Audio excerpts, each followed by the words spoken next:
بسم اللہ الرحمن الرحیم نحمدہ و نصلی علی رسولہ الکریم اما بعد۔ حیات لے کے چلو، کائنات لے کے چلو، چلو تو سارے جہاں کو ساتھ لے کے چلو۔ قابل عزت میرے دیش کے بزرگوں اور نوجوانوں، آج جس عنوان پر بات کرنے کے لیے میں آپ لوگوں کے سامنے حاضر ہوا ہوں، حق بات تو یہ ہے کہ میں اس لائق نہیں ہوں،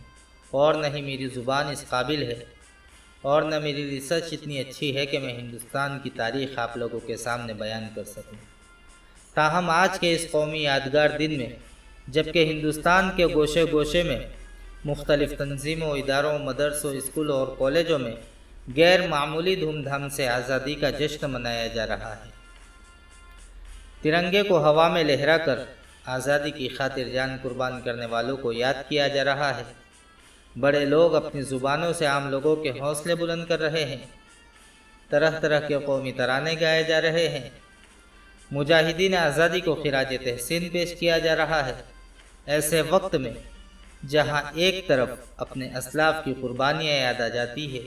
تو دعائیں مغفرت کے لیے خود بخود ہاتھ اٹھ جاتے ہیں، اور دل خون کے آنسو بہانے پر مجبور ہو جاتا ہے، اور قلب و جگر سے ایک ایسی آہ نکلتی ہے کہ ہمارے اسلاف و اکابر کو اس کا تصور بھی ہوتا تو خدا کی قسم وہ لوگ کبھی بھی اس ملک کو انگریزوں کی غلامی سے چھڑانے اور ہندوستان کو آزاد کرانے میں اتنی بڑی قربانیاں نہ دیتے۔ انہیں کیا معلوم تھا، جس ہندوستان کی آزادی کی خاطر بالا کوٹ کی پہاڑی پر سید احمد شہید، شاہ اسماعیل شہید رحمۃ اللہ علیہ نے اپنی جان دی ہے، حسین احمد مدنی رحمۃ اللہ علیہ پر شوٹ وارنٹ جاری ہوا ہے، اور مورخ لکھتا ہے، ٹامسن اس کا نام ہے، لکھتا ہے کہ دہلی کی چاندنی چوک سے لے کر خیبر تک کوئی درخت ایسا نہ تھا جس پر کسی عالم کی گردن نہ لٹکتی ہو۔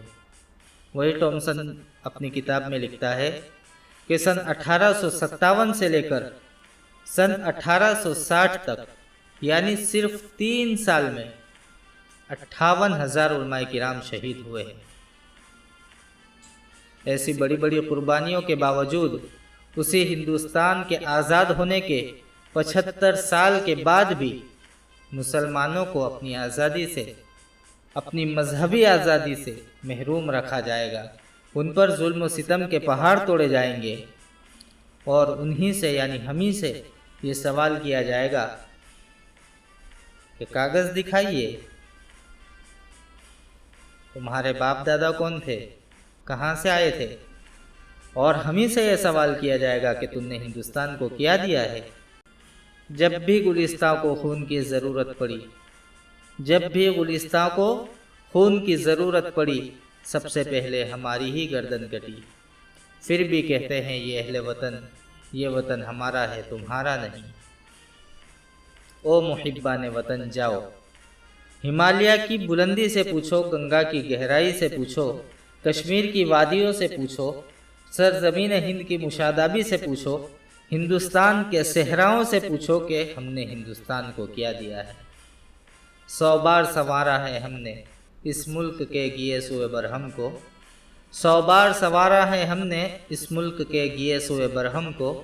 یہ اہل جنوبی بتلائیں گے کیا ہم نے دیا ہے عالم کو۔ ہمیں چاہیے کہ ہم اپنے اسلاف کی قربانیوں کو یاد رکھیں، مجاہدین آزادی کی لسٹ سے ان کے ناموں کو نظر انداز نہ ہونے دیں اور نہ کرنے دیں، ان کے کارناموں کو فراموش نہ کریں، اور یہ بچھڑے ہوئے مسلمانوں کو پوری طرح مذہبی آزادی مل جائے، اس کی کوششیں کرتے رہیں۔ دعا ہے کہ اللہ تعالی ہمارے اس گلستاں کو ہمیشہ آزاد رکھے۔